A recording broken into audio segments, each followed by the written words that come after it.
Hey everyone, and welcome to Almost Cancelled. I am Peter, that is Connor, and this is our first end of the year special. This one is going to be the best new shows of the year. We're going to count down. We've agreed upon our top 10 best, and then a special little bonus section about the best limited shows of the year. So that's what we're going to be talking about in this one. We're also going to be doing a best shows in general of the year and a best individual episodes of the year. So you can look forward to those. But that's what's coming up on this video. So there's actually a ridiculous amount of competition this year for Best New Show. So much that when we said, oh, let's do a Best New Shows countdown. And, we sat down and we debated this amongst us and we decided what the top 10 was. We actually didn't start with a top 10. We thought, we'll do a top 5. And then we started typing all the contenders out. It was like, there's like 13 here. Top 10 then. We'll do a top 10. Yeah. We thought, well, maybe we could have a couple of honourable mentions with 5, but we'd still be missing out so much stuff that we wanted to mention that we thought 10's going to be the way to go. Yeah, so that's good. There's a lot of good new shows in 2016. 2016 was a pretty shitty year for a lot of reasons. TV was not one of them.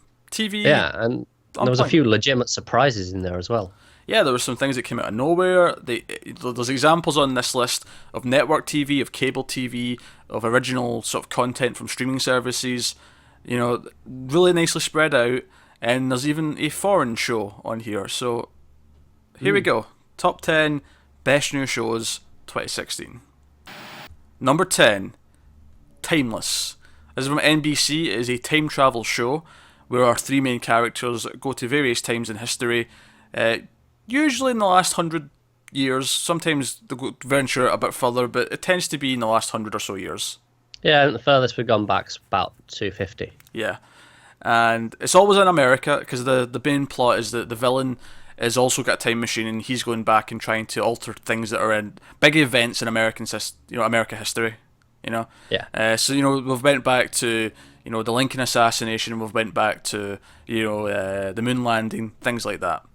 And the show, I think for us, the reason why it's made it onto this top 10 is because it's genuinely improved over its 9 episodes so far. Yeah, definitely.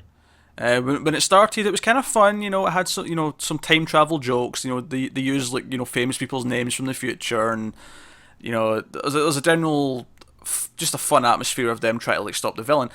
But around episode 3, it was starting to feel a little bit formulaic, and we weren't sure if we cared about these characters or whatever. But over the next several episodes, we have come to a point where we actually genuinely care about the 3 main characters. And they have shaken up the formula where they're not doing the exact same opening, middle, and ending. They're following episodes from a different perspective, or they're starting with other characters, or they're doing this, they're doing that. And while it's still very sort of network TV, I do think there's a lot of potential here. It very much feels like one of those network TV shows that starts as something but grows into something amazing. Like, it has that feeling of, if you look back at some of those other shows that have been on networks that kind of are incredible and well remembered by the end, but early on they're a bit of fun almost. Season 1 of Buffy. There you go, perfect example. Yeah. So, no, I think that's where Timeless kind of falls in, and obviously we could be wrong, but certainly it's grown enough over those first 9 episodes that we were happy to put in at number 10. Number 9 is Preacher. This comes from AMC. It's an adaptation of the comic book from Garth Ennis and Steve Dillon. Steve Dillon, of course, passed away this year, so our respects to him. That was sad news. One of the aforementioned reasons why 2016 sucks is the sheer number of celebrity deaths that we've had this year. So it's been astonishing. Yeah, so that's one relevant one. But Preacher, of course, from AMC, it's pretty damn good. I think we did have some pacing issues here or there. It was very clear we'd have 2 very action-packed episodes where I felt like a lot was going on, and then maybe 1 or 2 that were a bit more laxed. Yeah, and you felt their almost budgetary restraints at times where they wanted to save for big things in certain episodes, and while those things were always great, you felt it when they were not doing them. Yeah, but that, like you say, when they were doing those things, they were great. There were some really great standout episodes here, some standout, I'll call them action sequences, although that feels like a really weird thing to do. There's also some great build up throughout the season of these flashbacks to something else that we're not quite sure what it is, but then it all comes to a head in the season finale, or maybe it's the episode before the finale. I can't remember, but No, I think it is the last one. is it the finale? That doesn't really matter. I think the general point is there's a very tightly woven story in there. There is just some pacing issues here or there, and the one thing that is persistent though throughout the whole thing is the characters, and they all work very well. Cassidy in particular, who's the vampire on the show and in the book. He is, he's Irish. He's relentlessly funny. He's constantly dropping one-liners, and there's a running joke about him not liking a movie, which is probably the highlight of the show so far, to be honest. Yeah, outside of any action set pieces, that is easily the best thing. Yeah, and I am definitely looking forward to season 2, because season 2 looks like it'll be very different given how season 1 ends. Yeah, it does a very good job of wrapping up its story of what it was, starting to tell, but then kind of giving you just enough to give you a good idea of what we can expect from season 2. And Peter is pointing at a cat anus for some reason. Sometimes when the opportunity presents itself, you take advantage of the opportunity. Unbelievable. I just thought I thought I would avoid the awkward tension of everyone seeing a cat anus. I thought I'll point it out. Let's bring it to the front and just acknowledge there's a cat anus on the screen right now. I mean, I think people were more likely to ignore it before they saw you pointing at it, and then they go, "Oh, what's he pointing at? Oh yeah, that's a cat anus." Firefly wanted to show it off. What can I say? He's a proud little cat. Aye. I mean, let's face it. What would a best of show on this be without an appearance from your cats? Exactly. So stop complaining. Aye. Now, Preacher's good. Preacher had some great sort of out of nowhere moments. Bursts of violence from characters. Jackie Earl Haley's in the show. He's very good and erratic in it, and a lot of good stuff. Characters are definitely the strongest point, but there's some great action sequences as well, and it leaves me with a lot of interest for season 2. Yeah, definitely. Number 8 is Luke Cage. This comes from Netflix, of course. It is the newest Marvel show from them. It obviously set in Harlem, has a very sort of black community focus. A lot of social issues are brought up in the show, and it's about Luke Cage who can't get hurt. He's bulletproof, Yeah. And this was very good. I thought, again, I think the strong element here was the characters. Definitely.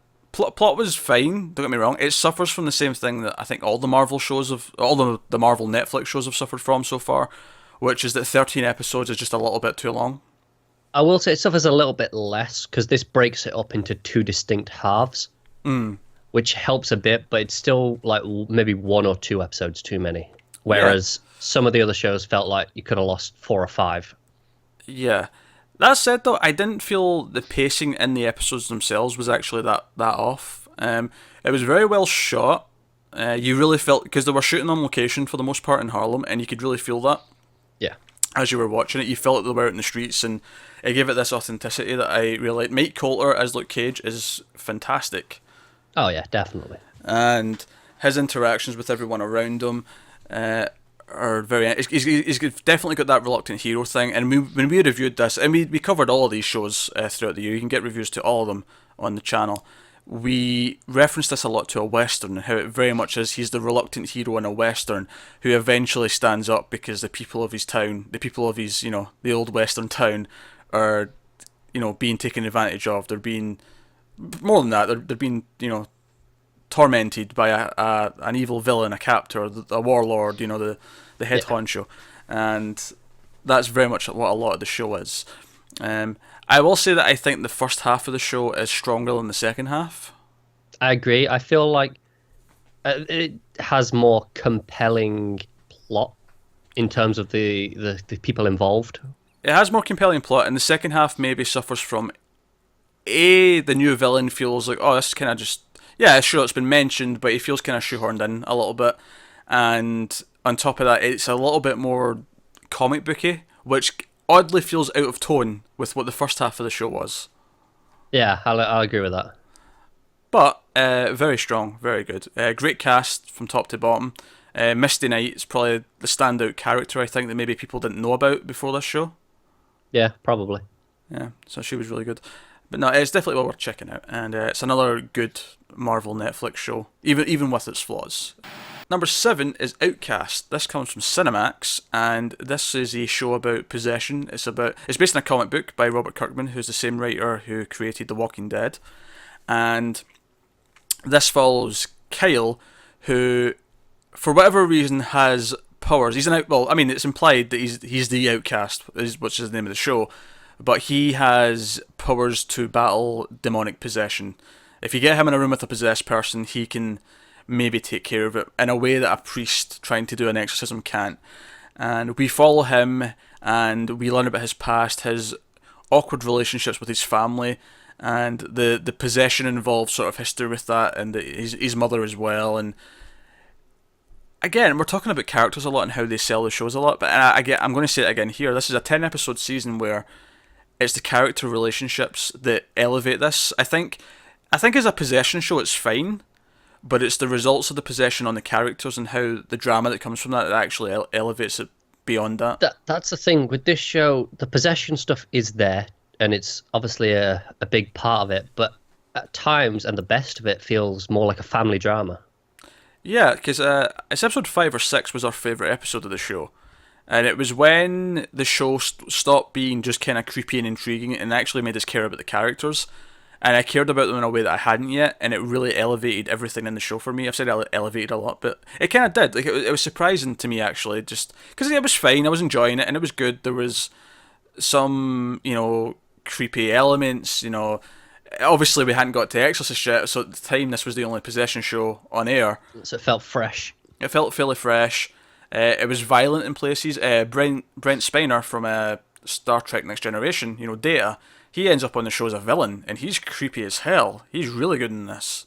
It has a really good mythology that in its own world as well, which is important for making it feel unique. Even after The Exorcist has come along later in the year, it still feels very different in terms of their own worlds.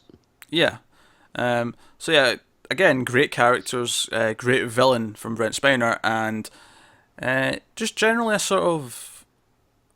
a more foreboding tone. I think when you see the opening titles of this show, the opening intro that plays, it's very sort of, the music almost starts as like no sound, and it just sort of builds up from nothing. That's kind of how the show does. It kicks off at the start, and then it kind of just slowly kind of gets worse and worse as it goes on in terms of tension and horror. And then at the end, obviously, you have everything kind of goes down as you'd expect at the end of a season. There's a surprising amount of heart, I guess, is what I'm really getting at. I don't think when you watch the first episode of this, you'll probably like it if you're into horror movies and stuff, but I don't think you'll be expecting the amount of heart that you might get once you get about halfway through the season. And that's commendable. I like because I think shows need to do that. I think a movie can get away with it because it's 90 minutes, 2 hours even. If it's a horror movie, you can get away with it. But when you've got a show that's going to be like 10 episodes and possibly more seasons, you need to care about the characters in a deeper way to keep wanting to come back, to keep caring about them. And I think Outcast does that, which is impressive. So, also, to its credit, some very good direction in there as well, especially in the first episode. Yeah, which is directed, but I'm lapsing on the name. But he recently did Blair Witch. Oh yeah, Adam Wingard, that's his name. There we go. That was lucky. There you go. Popped out of my head just the last second. But I really like him as a director, and he did the first episode. So no, if you're into horror, I think it's definitely worth checking out. Number 6 is Pitch, which, talk about a show that we probably didn't expect much from, just because neither of us care about baseball. Pitch, of course, comes from Fox, and the premise is that Jenny Baker is the first ever female to play in the major leagues with all the men, and that's kind of the whole thing. And I think the worry going into this with no prior knowledge of the show, just hearing that, is that you're expecting a lot of cliches, you're expecting a lot of heart-throbbing sort of moments. She's surrounded by men, she's looked down upon, and well, obviously that has to be in it. That has to be like themes that has to be explored. Is how is she treated differently? The show handles it with a very very surprising amount of nuance Yeah, it intact. pretty much spends its first episode getting all that out in the open, going, look, we know these are the things that you're going to be thinking this is. So let's do them all, and then we can kind of get on with it. Yeah.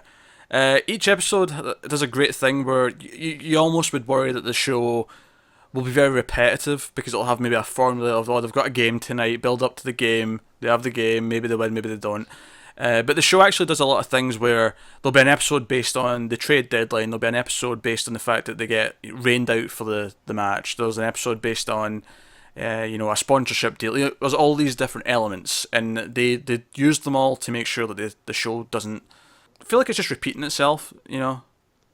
Yeah, that's fair. Every episode felt fresh. It was doing something new because it wasn't just a new plot theme, it had a new setting to it. Yeah, and it has heart as well. Actually, we talked about heart with Outcast. This one has a lot of heart as well. There's a really good, touching moment at the end of the first episode, which I think draws everyone in, and it's kind of there throughout the show. Some fantastic music as well. The music score in this is really good. Yeah, some of the best of the year, which I don't think I've ever thought that about a network show really before, as up there with some of the best from, like the prestige shows. But this is up there. The last time I think I probably would have hands down give it to a network show was probably when Lost was on, and Michael Giacchino was, Oh yeah, doing that's fair. that. I mean, that was quite a while ago now, though. Yeah, it was, but I don't like. I'm pretty sure every year that was on, I'd have said that was the Okay, best music of the year. Is why that's it's fair enough. so memorable. Giacchino is very good. Yeah, but no, the music's great. Acting's great, almost entirely across all the regular cast members. There's one guest star one recurring guest star that we weren't so keen on, that plays Jenny's brother. His subplot is definitely the weakest element of the season. The one pitfall that it kind of falls into is that it has this flashback formula in the first couple of episodes, which they kept going for most of the season. But after the first few, it became kind of clear that they maybe should have dropped them. And some of them are okay after that, but there's a couple of them that are pretty rough. There is one after where they use it in a great way, where it only flashes back to like the past weekend. Yeah. That one's very good, but that felt very different, of course, than the other It ones. did, Because a lot of them are back to when Jenny was a kid, back to when she was just starting Yeah. out in the minor league and things like that. Years ago, kind of stuff. And so that stuff kind of suffered a little bit, and that was definitely that, along with the brother plot, was definitely the weakest element of the season. Everything else I found really enjoyable, and that this is coming from people who don't really have any interest in baseball, don't know much about it. Not that much interest in sport as a whole, let's be honest. That is true. I feel like we learned a lot about baseball this year, though. We did. We definitely did. And something that's also worth noting, I think, is we talk about how it's got heart and it plays to ideas, and it often plays like it's going to play to sports movie cliches, but just doesn't. It does something unexpected and different and fresh. It does Yeah. that quite a few times over the season. The finale give us a lot of surprises, Oh, definitely. and I think it did it a few times. But on the rare occasion that it does go into cliche mode, it feels like it's earned because they're not constantly doing it. When it does Yeah. have this is the big winning moment. They didn't do this last week. Last week they actually had them fail miserably. It's okay. Like, Yeah. So it works in that sense. So a couple little nitpicks and little blemishes, but for the most part, really good and surprisingly high on this list, given what we would expect in beforehand. So no, I would recommend Pitch, and we're hoping it gets a season 2. Definitely. Number 5 is The Exorcist. So sticking with Fox and sticking with shows that we weren't expecting to like. In fact, The Exorcist is a show that when we seen the trailer, we actively thought this is going to be terrible, and we'll watch the pilot, we will tell you how terrible it is, and then we'll never watch it again. Then the pilot was good. Oh, we were so wrong. That pilot was surprisingly really strong. So, The Exorcist, first and foremost, I think, again, cast is very strong. The girl who plays Casey, who's the main girl who's possessed for the season, is legitimately creepy. Whenever she does the little moments where she says something she's not meant to, or she gives a sly little look to the one person who's maybe suspecting she's possessed, or all of it works really well. Most of the cast is pretty good, but I think that There's some genuinely big surprises in this show that they were. It's really impressive they managed to keep it hidden. If you can avoid spoilers, I would highly recommend doing so, because once you get about halfway through this season, there's some pretty big bombshells dropped on you.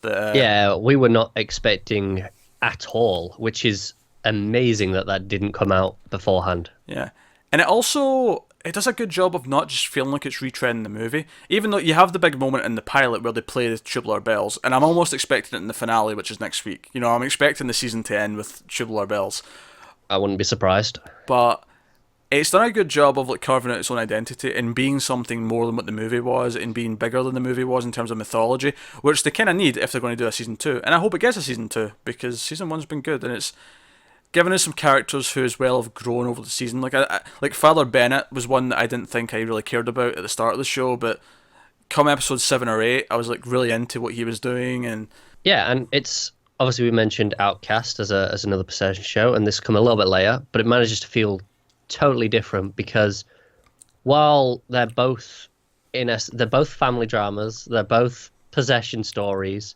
what they're doing is just so different. hell, I'd even go as far to say they both have the demons or whatever that are possessing people have a plan of some kind. Like there's a Yep. something they're both going towards, which again makes sense for a TV show. You need to have some sort of overall Ongoing. end game, yeah. Yeah.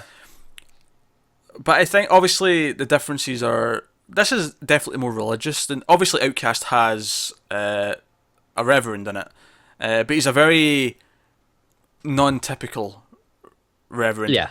Don't get me wrong. Not that Marcus in this is super typical, but it's definitely more priest going into a room and trying to exercise it. You know, there's no person who just has the touch. You know. That Yeah, can do this it. this actually plays very heavily into the Catholic Church and its structure and as an organization. Almost to the point where part of the plot is that there's maybe conspiracy in the Catholic Church and corruption, and you almost feel like it's an espionage show of the church at points. Yeah, With and some of the subplots. it's way better than it has any right to be when you say it like that. It does. It sounds a bit silly, but it works. And then direction's pretty good occasionally. I think again it captures especially the pilot. The pilot captures the feel of the movie, I think, quite well.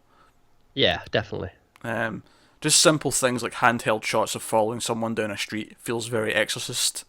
Mm. It feels like part of the city it's in. It's a different city from the movie, but it's Chicago. But it just the sense that you feel like you're part of the city, and it's a big part. It's got a big role to play in the story. So, no, that's Exorcist. Really, really good. Number 4 is 3%, which is something that came out of almost nowhere for us. We heard about this just a few weeks before it launched on Netflix. This is actually a Brazilian show, which is a Netflix production, but obviously they've been producing shows in various countries. They're doing some in Europe. I think they're doing one in Asia next year. Doing lots of different things. And this is a dystopian science fiction show where there's the rich offshore island and there's the poor mainland in Brazil, and every year all the 21-year-olds go into a process where only 3% of them will be picked to move to the rich area, and the rest are just thrown back into the poor area and they're left there. So this is like seen as your one chance. You have to do all these series of tests, and that's what the show mainly is. It's the test. It's 8 episodes, so very tight. Pacing's excellent through it. That's the first thing. Unlike the 13 episode shows, or unlike the limited shows where they had 8 episodes, this didn't feel like it could have lost any. I was like, no, this was the perfect amount. This was Everything felt vital to everything moving forward. yeah. Lots of not original sci-fi ideas. I've certainly seen these stories before. Hell, there's another show on sci-fi right now called Incorporated, which just started, that has a very similar style premise. Doesn't have the whole testing idea, but the whole idea of the rich and poor and all that kind of thing. But all very well done. Very intriguing plot. Obviously, there is an infiltration element, which I won't get into, but someone is there to spy or infiltrate the process and see what's going on.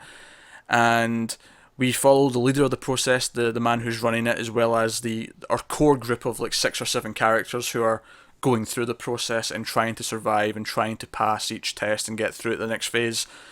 And they all have their own stories and their own, we get some flashbacks from some of them, and they're all very interesting. It's funny actually. I have heard from some Brazilian viewers they're actually a little bit more critical of the acting than we are when we reviewed it, which Okay. I think is interesting because obviously maybe like for example if a foreigner who doesn't speak English is watching an American or whatever show and they're watching it with subtitles, can they tell? Obviously, there's some acting that you would tell that's bad no matter what, just because they're Yeah. ridiculous and over the top. But I think there's certain ways where if we were watching something that's in English, we'd go, "Oh, that delivery was weird," because you wouldn't say it like that. Whereas when we were watching something in Portuguese, we wouldn't know that because we were just reading Yeah, there's subtitles. subtleties in the line delivery that we physically just can't pick up on. Yeah. That said, from what we could see, I did like the acting from certainly Ezekiel, who's the man running the process, and our lead, well, most of our leads, but Yeah. no, I really enjoyed this show. It came out of nowhere. It felt relatively grounded. Yeah, it's high concept, obviously, but at the same time felt very human. The show also has a lot of mystery elements because we don't see the offshore, and it's been greenlit for season 2, so hopefully we'll see that in season 2. But it leaves you wondering what a lot of the world is, and it gives you little tidbits of things, but it doesn't give you the full picture, and it leaves you. At least it left me feeling like I wanted more. Yeah, But definitely. I think the most impressive thing about this show though is so much of the testing was putting the characters in a room in like a difficult situation and making them solve it together or against each other, and every time they did it, it was incredibly tense. There was a lot of great tension throughout the season, and we were often saying in our reviews that anytime you put these characters in a room together and just have them talk, it's thrilling and entertaining, and that was like its biggest. It's kind of a theme of what we've been saying in all of these, that it's old character work that we've been enjoying a lot of, and this is just character work in spades. Yeah, it is, and I think that's what separates TV from movies. You can kind of get away with a movie that doesn't have that, and it can just be great in other ways because it is only 2 hours or whatever. Whereas a TV show, you have to come back and come back and come back. So if you don't care about the characters, and Yeah, more, after 6, 8 hours, the direction might still be good, but there's got to be more there to keep you interested. or it feels hollow. It feels Yeah. hollow, and you feel unsatisfied, and you probably will want to stop watching. And the characters here, I think, for the most part, are certainly interesting. At the end of the season, they're all left in places that I would not have predicted they were all left in. Yeah, not at all, really.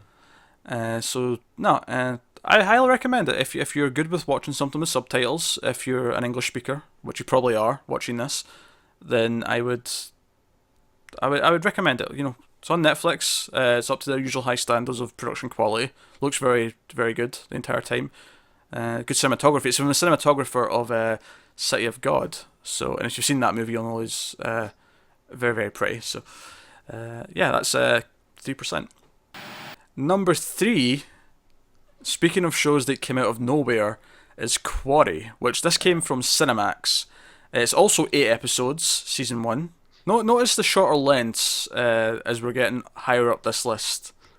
Yeah, and this was one that we kind of just watched because it was in the slot that Outcast had on, and we were like, well, we haven't got anything on that night now because Outcast is done, so sure, we'll give it a try.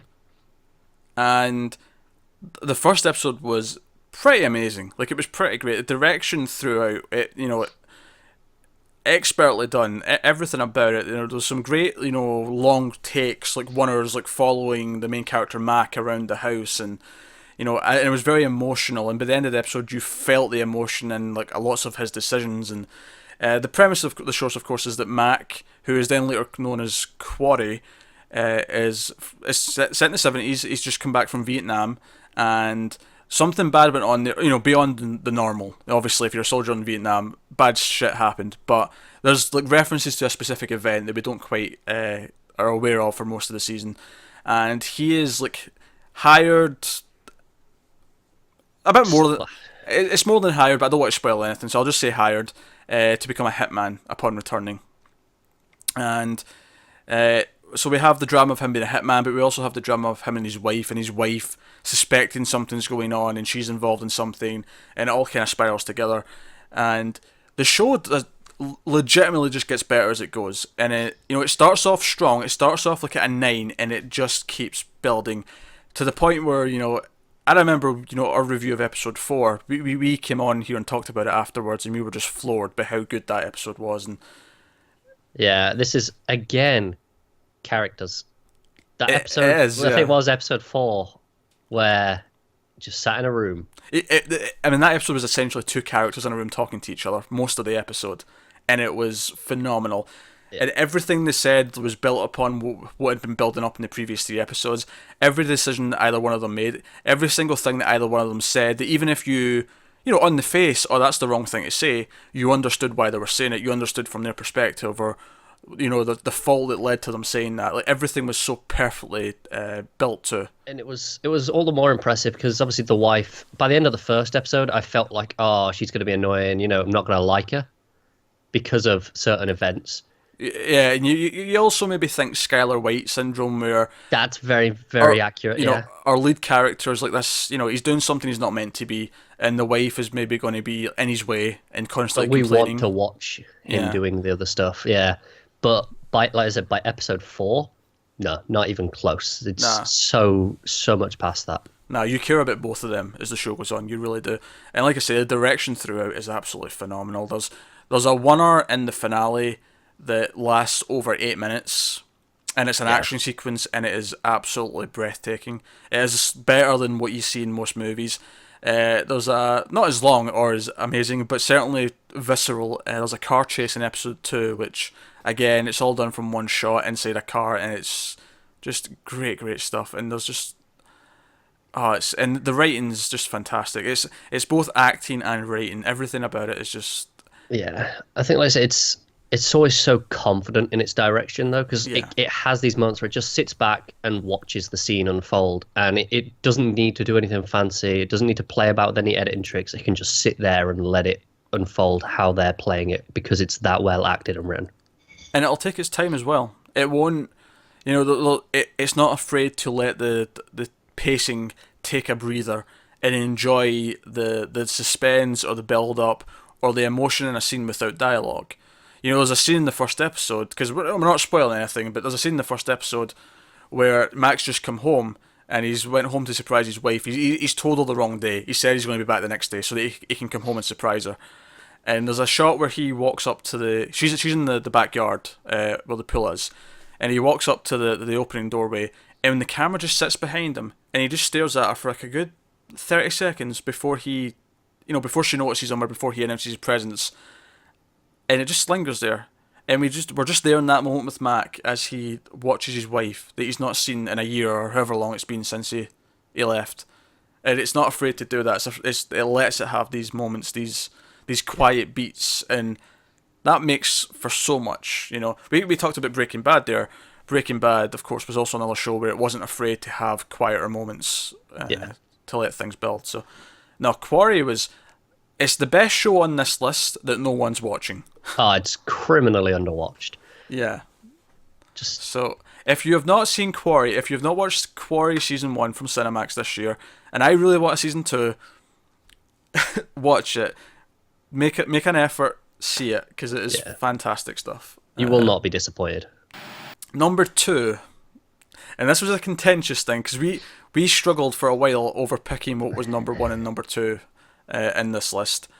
But number 2 is Stranger Things, which, again, 8 episodes, Season 1, Netflix original, hit in the summer.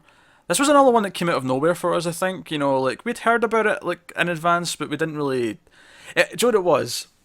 There's a show coming on Netflix that's set in the 80s, and it's going to be this thing, and I'm like, oh, this sounds up my alley. But Dead of Summer just disappointed the hell out of me. So my expectations getting kept in check.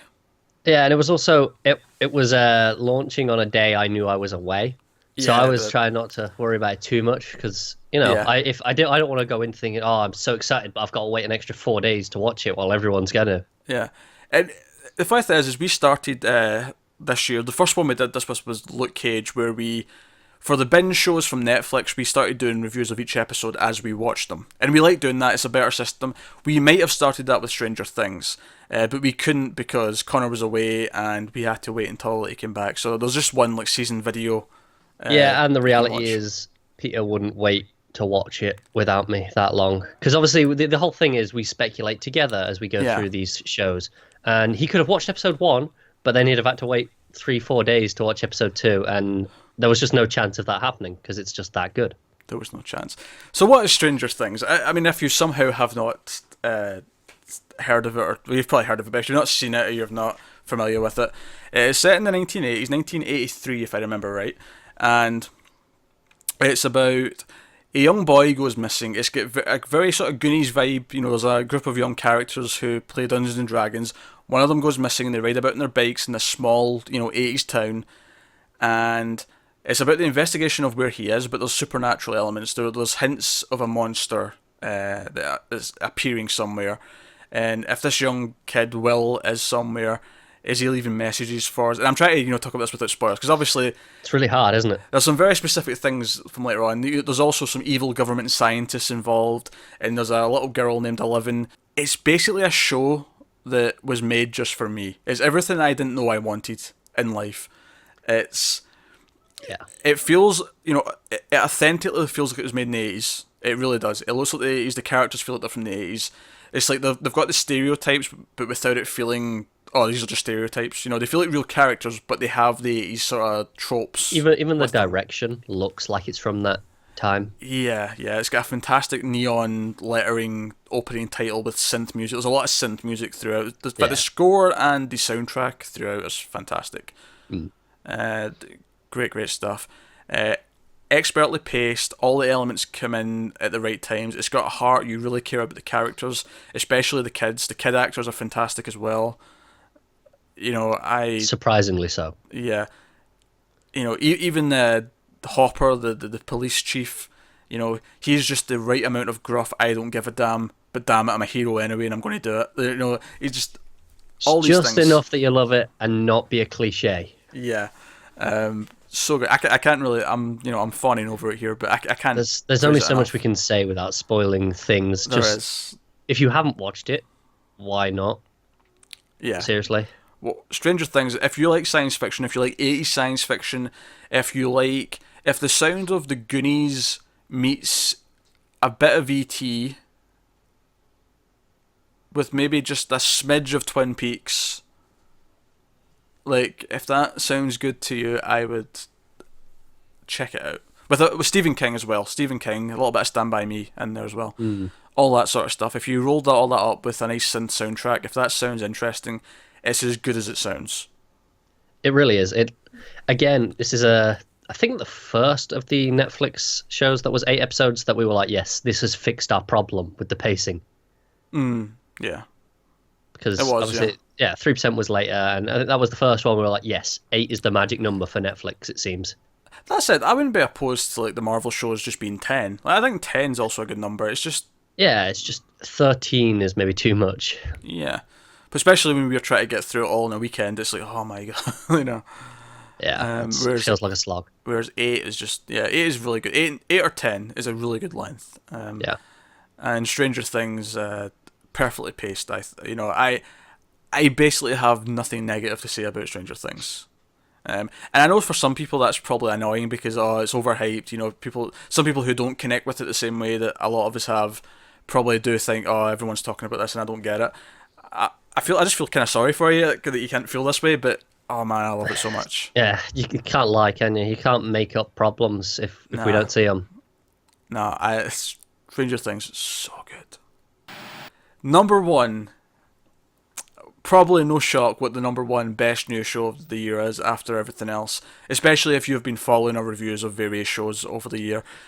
Honestly, even if you've been following mainstream media in general, this is pretty high up there for everyone, it seems, right now. Yeah. Of course, our number 1 is Westworld. Now, like we say, number 1 and 2 could have went the other way, but in the end, Westworld just won out, just by a smidge. And Westworld is also science fiction. There's clearly a love for science fiction coming from us, especially me, I'll say. And it is a science fiction mystery. It's based on the same material that the movie was based on from the 70s. Michael Crichton wrote a book called Westworld. And much like Jurassic Park, it's about a park full of things that, eventually go wrong.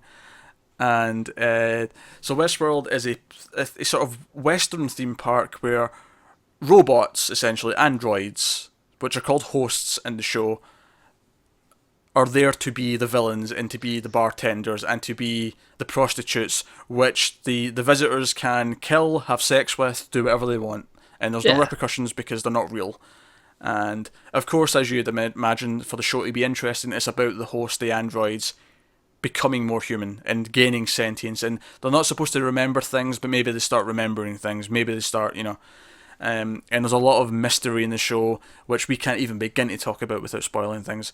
You can't. And there's something to be said for watching it weekly, theorizing along with each thing that you will get now. It's a lot like Lost in that sense. A big thing with Lost when it was on, and I loved this about Lost, was the endless theorizing and the little clues and the tidbits and try to piece it together. You feel like a detective with the strings and the board, like pointing to millions of things, and it has that to it. But on top of just the great mysteries and the great character work, and there is great character work, especially as the season goes on, and you realise who these people actually are, which is kind of a big theme of the show. Yeah, and what's driving them, and what makes people is obviously another big thing in that exploration. And because we're exploring that, we get to explore a lot of other things. But on top of that, the production value is just through the roof. It looks gorgeous. The effects are amazing. It's got a big, impressive cast. Anthony Hopkins and Jeffrey Wright, basically, and Evan Rachel Wood and Thandie Newton. I can't just name one. You start with one, and then it just spirals and spirals and spirals. But I think especially those four. Those four are like powerhouses in this show. They really are. They have such minute details to their acting that you might not even think is possible until you see them do it. Like Anthony Hopkins, you always see that there's something going on behind the curtain. Jeffrey Wright's great. The characters who play hosts, Evan Rachel Wood and Thandie Newton, they essentially have to do this really difficult thing where they have to repeat the same scenes because the hosts are repeating the same things, but there's just subtle little differences, and it has to tell us something through these little differences, and it's just, oh man. Yeah, so the whole show is a maze, and keep smiling. You had to get it in there. We couldn't get through one video without some sort of pun reference, could we? I thought you were going to do it a pitch, but here we go. Nah, I've beat that ball to death. So the whole thing's this intricate design, and you're theorizing, and I didn't mention Ed Harris. I feel bad for not mentioning Ed Harris. Ed Harris is great. It's because he is fantastic, but he never has the small moments that those other four have in spades. No, but he has the gravitas to make his character, who doesn't even have a name, mean something. The Man in Black means something, and that's not a spoiler. That's what he's credited as from episode 1. He's the Man in Black, and you're interested in his journey because of his performance. Music's very good, of course, as well. That's a big thing that we always notice. We like to mention you being a music graduate. And it has these fantastic player piano covers of modern songs, which work obviously in world because it's a theme park, so we can have these songs that people would recognize and still have them fit the tone of the show and the musical style, which is fantastic. There's a great one in the first episode where it actually transitions into the score, where the score then covers the song. I think it's Paint It Black. It is, yeah. In the first episode, it starts off with the player piano, and then the score picks it up, and the score starts doing it, and it. Yeah, the big sweeping orchestral movement as we have the climax of the episode. Yeah, the show's full of like twists and surprises. There's great like moments of like sudden like violence you didn't see coming. There's, it's so layered, and we know we're getting season 2. Most of these shows that we've mentioned, we do know of multiple seasons. In fact, I think it's probably worth me actually just looking through them here and just telling you what where they all are in terms of, are they coming back? Have they been extended if they're on network TV? So Westworld's number 1. It's fantastic. Check it out if you haven't. And if you don't love getting obsessed with these things like we do, I feel bad for you because I don't get annoyed at people not liking things I like. I just feel bad they don't get to feel the same love I do. It's like they have something that's missing from their lives because they don't get to enjoy it, which is a shame. But Yeah, so looking at these 10 shows, and I'll just tell you where they all are. Timeless has been extended from its initial order by 3 episodes, so it's got a 16 episode season 1, which is a good sign. Obviously, it's shorter than your typical 20 plus, but it's becoming a new thing on network TV. They're doing it more and more. And Timeless in particular, I feel like uses a lot of budget because it can't reuse a lot of its sets. It has to go to new locations. Except one that was pretty funny because they pointed it out in the show. Well, yeah, for reasons. But for a lot of it, yeah. It's new locations every week, so it's a lot of stuff that has to be redone. Yeah, Preacher, of course, has been renewed for season 2. That's coming next year. Luke Cage has been renewed for season 2. That's coming eventually, when Netflix has time in the schedule for it, because it's got so many Marvel shows renewed. But it has been renewed, so we know we're getting more. Of course, he will next appear in The Defenders, which is coming next year. Outcast has been renewed, and not only that, it's already in production. They were actually in production shooting season 2 when season 1 was still airing, so that's coming next year. Pitch was meant to be a summer show, which is why it's only 10 episodes. We have not heard if it's been renewed, so that one's on the bubble, if you will. That's up in the air. We're hoping for the best. Yeah. Exorcist has still got 1 episode left, and we don't know if that will be renewed, so that's also on the bubble. Yeah, and some soft ratings on both of those, which maybe not in their favour. Yeah. 3% on Netflix has been renewed for season 2, so that should be coming next year. Although they've not said... Oh, no, they have said 2017. No, I was second guessing myself. No, coming in 2017. Quarry has not been renewed, and... Like I say, damn shame. Not a lot of people watched it, so we are worried that we might not get more. Now, I will say this: I recommend it, even knowing that there might not be a season 2, because it is actually fairly rounded. It's rounded. You know, you don't watch it and go, "Oh, this is unsatisfying." No. It closes the season. It closes the story. There's enough to keep going, but it does not end with a cliffhanger. It does not end with anything like that. It ends with what it feels like the end of this chapter. It feels very well-rounded in that sense. So do not let that put you off if you think, if it doesn't get a season 2, will it be satisfying? No, I can tell you right now, it's satisfying. It'll just make you want more anyway. But you just want more because it's so good. Yeah. Stranger Things has, of course, been renewed for next year. And it looks like we're going to get 10 episodes instead of 8 next year. Okay, I trust them. And that's just going by the trailer that has all the episode titles, because there was 10 instead of 8. Yeah, I trust them. It may have been 9, actually, that I'm thinking. It was more than 8, though, because I remember it counting them and going, oh, wait, that's more. I just can't 9 would be an odd number. 9 or 10. Yes, it is. 9 is an odd number, yes, Connor. You learned that in math, did you? Very good. You know what I meant.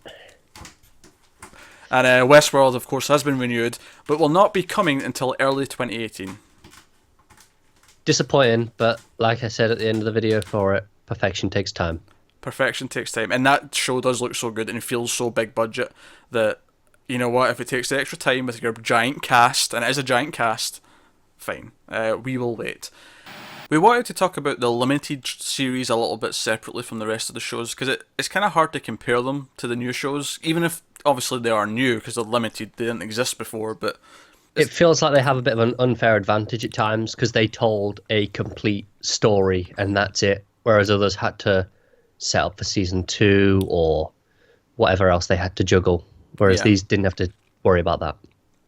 Now, we watched 3 of these over the course of the year for the channel. First of which, obviously again in reverse order, so number 3 is 11/22/63, which came from Hulu. This was way back in January, February time, and this was James Franco in the Stephen King adaptation. It goes back to 1963 to try and stop the assassination of JFK. And it was very good. We did have some issues with it. It was 8 episodes. It felt like it could have been cut down by a couple. There was a lot of subplots in the middle of the show that felt like could have been completely removed, and it would have helped the pacing with the entire thing. Yeah, and a lot of it was things you didn't notice episode to episode. It was kind of when you got to the end and looked back at it, it felt oddly paced afterwards. I wouldn't necessarily agree with that. I think we noticed it during this. We noticed it, but I think it was worse once we got to the end. Well, no, it wasn't so much that it was worse. It was just easier to tell which was necessary. Okay, yeah. Because I remember as soon as we watched, because even the direction of like the first 2 and the last 2 compared to the middle 4 was completely different. Because when we hit episode 7, as soon 5 minutes in, well, not even 5 minutes, a minute into that, we could tell, they've spent more money on this one. It suddenly feels like it's better again. That's true, but I remember thinking that we hadn't necessarily noticed it had slipped. the directing until we got it back, and it was noticeable that we hadn't had this for a few episodes. Well, the direction, yeah, but the pacing was definitely still an issue in the Yeah. middle. Because we Yeah. were complaining about a couple of subplots during that middle chunk of the episode, or the season. Yeah.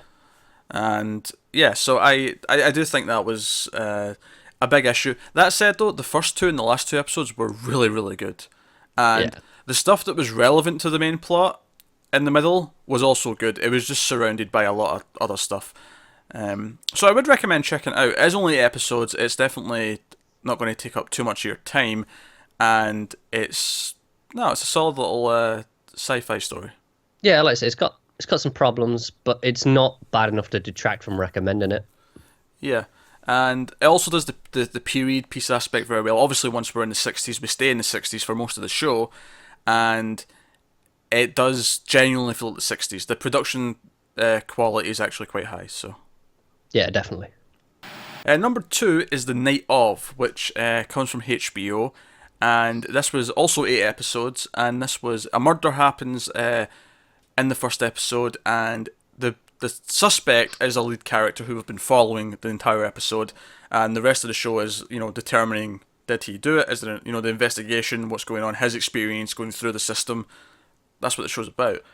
This had a phenomenal first episode. This was one of the, not to spoil our best episodes of the year video that will be coming up soon, but this was one of the best episodes of the year. That there is an absolute certainty that will be showing up in our list. Yeah, in our top 10. But and the rest of the show is pretty good. I think it suffers from not being as great as the first episode. It just never quite lives up to it, does it? It doesn't. But it does have some great bright moments throughout.